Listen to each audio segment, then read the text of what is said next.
1 in 4 nations has self-reported that women's equality, gender equality, and safety has gone backwards in the last few years.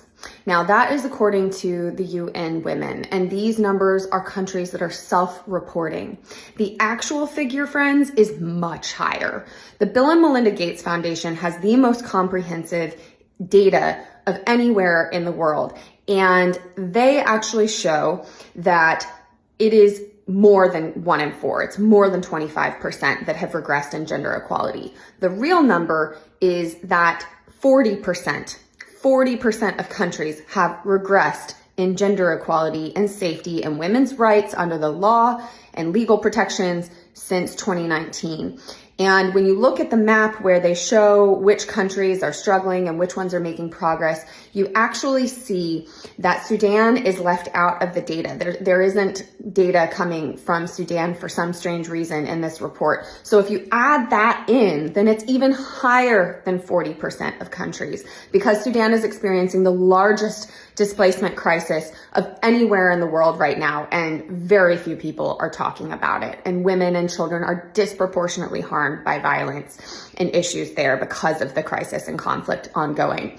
So when you really stop and think about it, this 40% plus of countries that are regressing in women's rights and equality right now is not just a blip on the map, right? It's not just a blip in history. This is a global trend right now.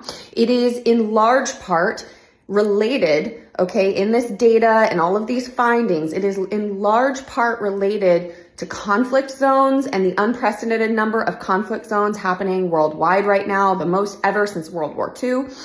And it is also because of alt-right extremism that is leading to more authoritarian governments and leadership across the world right now. It's a global trend that disproportionately harms women and attacks women's rights. Women are a threat to these regimes. Women and our autonomy, our voices, our perspectives are a threat to them, and demand that power is decentralized instead of consolidated into the hands of a few corrupt men.